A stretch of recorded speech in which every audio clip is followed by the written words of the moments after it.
I don't know what that was. Well, what's up, YouTube? It's Jameer Hurst back with another video. Let me stop. And it's morning, or for one, it's morning. I don't always record at night, and this is Scary Stories again. Of course, it's again. And yeah, I gotta go on to the campus again, so I decided to actually pop some out. Cause last time I said I was gonna pop some out, I never did. Yeah. So let's just get into it. All right. It all started when I was 7 years old. I used to live in a small neighborhood with a large amount of woods next to our town. One day, my parents left me at home with my brother while they dropped my other brother off at football practice. Football. That was the starting point. They had to stop abruptly in the middle of the road in the woods when they were driving back home. And that memory has been bothering my dad. Even now, he said. He said that he definitely saw something that day and remembered what it looked like. It was an extremely thin figure, around 7 to 8 feet tall. He was sure that it wasn't a bear because when it saw their car, the thing stood up on two legs and ran away with a strange form. It had lots of blotches on certain parts of its body, while other parts were losing hair or had none at all. And its back looked broken and poorly arched when it ran back into the woods. When my parents had warned me about it, even then, on a Tuesday, I never knew what it was. After I turned 10 years old, one day I had to stay home alone while my parents went to visit my uncle. So I invited 7 of my friends over, who all called Bella, Riley, Max, John, Kayla, Shannon, and Penelope. We had fun playing video games, watching movies, and things like that until midnight. Then I suddenly remembered that thing my dad had seen a few years ago. Hey, why don't we go searching for that creature? Smart. Looking at each other, we thought it would be a fun... As you can tell, I just realized this. As you can tell, the person who animated this, can y'all guess it? You know that man was probably black because he said that person was probably thinking there's no way a black person is going to suggest let's go looking for something in the movies. It's always the white people. That's why you can tell they all got white skin. Idea to try. So we grabbed our flashlights and headed out into the woods. Once we walked in, everything mysteriously got way creepier and the weird sounds got louder. All white. The whole area was totally dark, and the fear of getting lost was affecting all of us. Suddenly, we heard a loud crunching noise. We shined the flashlight in the direction of the sound, and finally, we saw it. There were some dead carcasses of deer, and I could see that there was some other big animal. At first, I thought it might be a bear that was eating off of those carcasses. However, that's not what it was. The thin, hairy, and almost 8-foot-tall creature was there. It looked at us with its blood-stained, sharp teeth and bloodshot eyes. Then it slowly got up and let out a penetrating howl. Not caring if branches hit us or if we got cut or bruised, we all screamed and ran away through the woods. We didn't know whether it was chasing after us or not, but we didn't care. We just needed to get back home as soon as possible. Finally, we jumped over the creek that was right in front of my house, ran up the hill into my house, and then locked the door. Everybody all right? Breathing hard, I looked at my friends, and then I realized something. Missing one. Penelope was gone. Oh, she did leave her. We must have lost her in the woods somewhere as we ran away. Being terrified, I pulled out my cell phone with trembling hands, called 911, and told them about our situation. Within 15 minutes, paramedics, police, and our parents arrived. We explained again what we had seen and what happened to Penelope. The police searched the entire forest, but never found the thing or Penelope either. The only thing that had been discovered was some bloodstains of hers. I'll pause real quick. Well,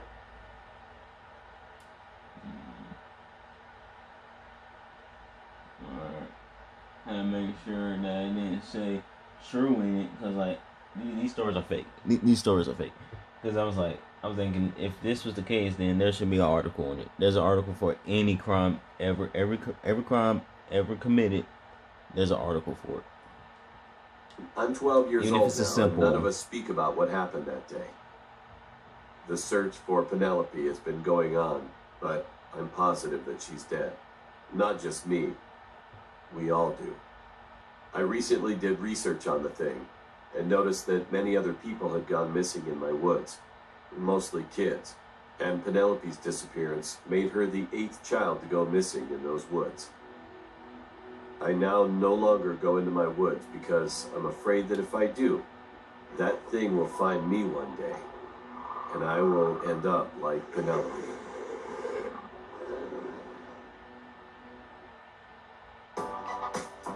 Oh, fuck. Fucking ass all the time. Blue for individuality. Red for freedom.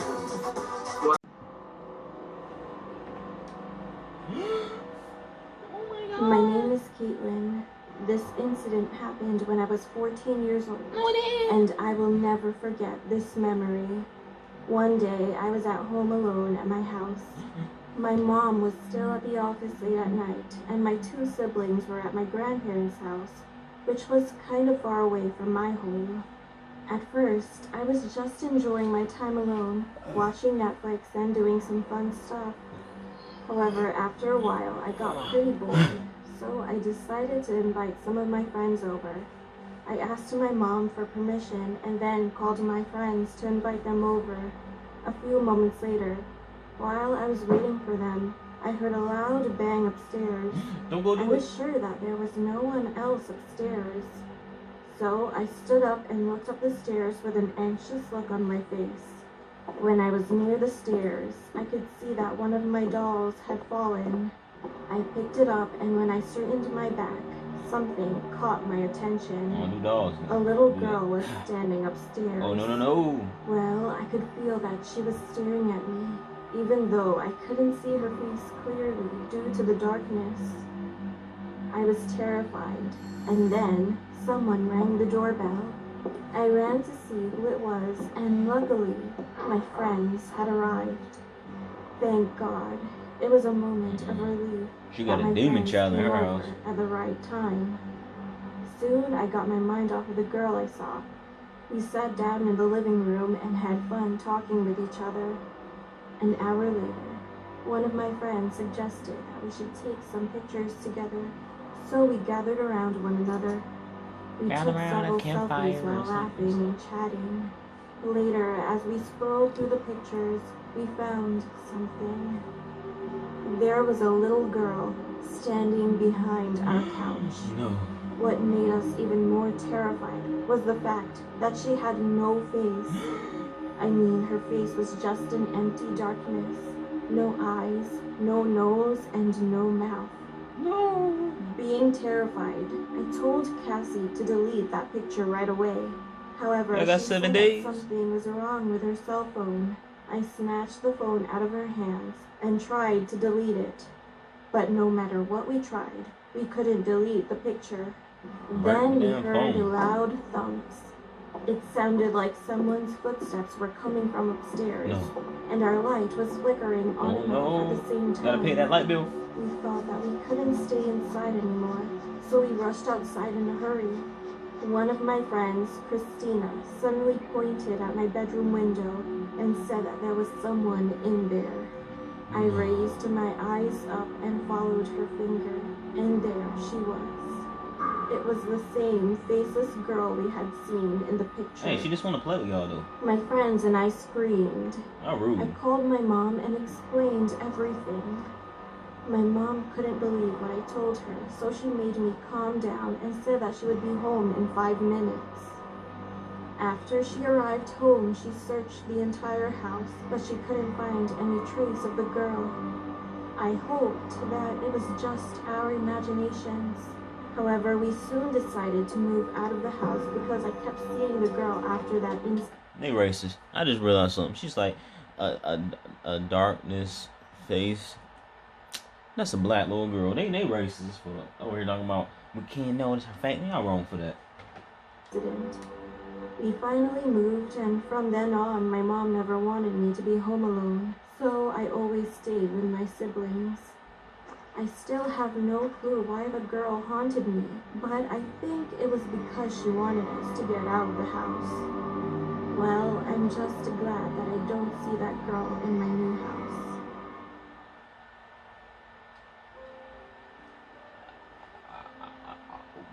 What? This happened to me while I was on my way home one night.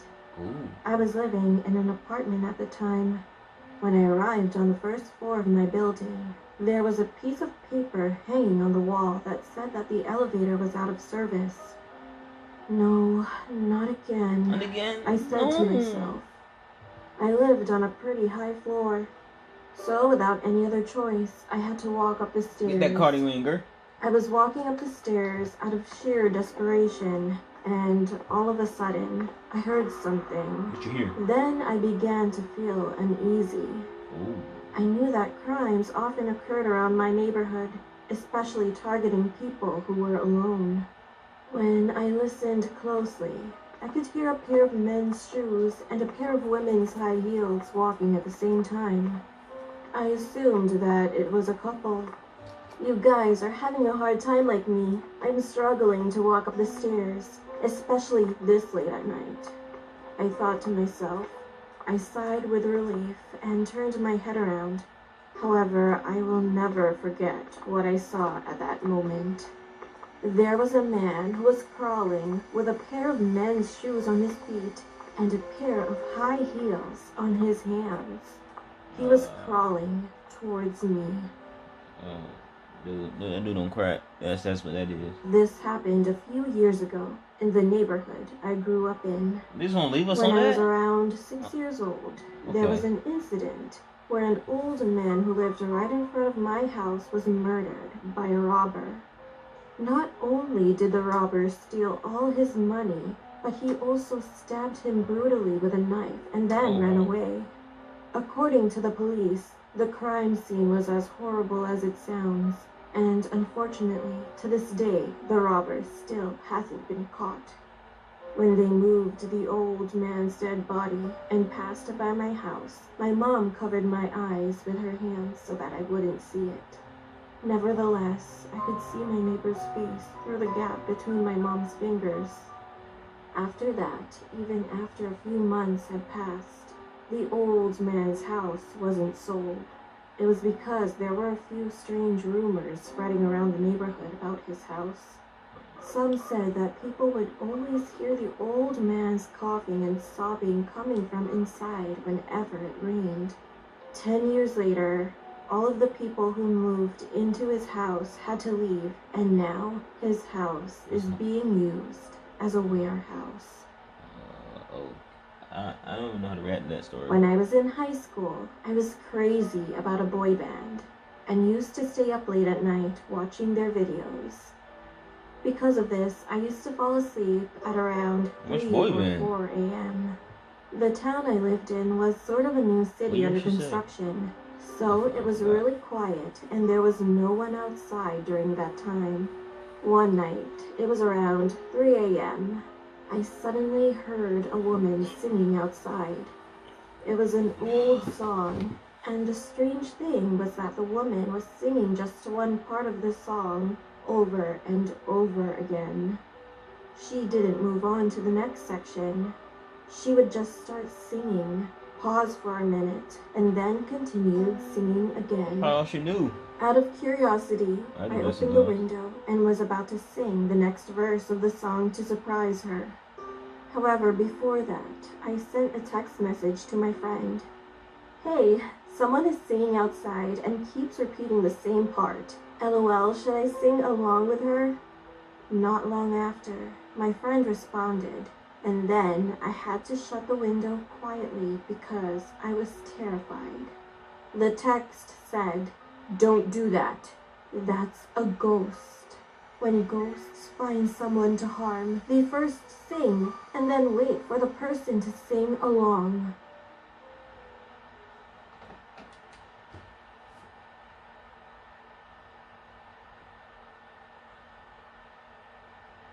The type of ghost she talking about?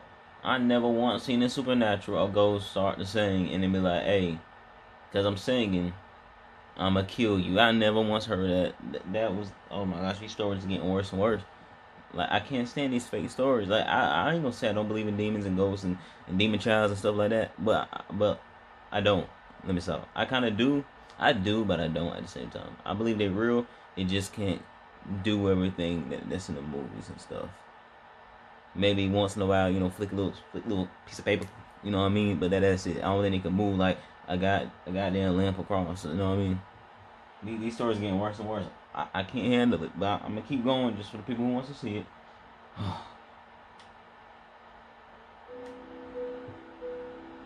There's a building that has a parking garage with a bicycle parking area on the lowest level that me and a group of my friends like to hang out at and skateboard. I called up my friends Jordan, Dorian, Jalen, and Aditya one Sunday to ask if they wanted to go skateboarding with me at the garage.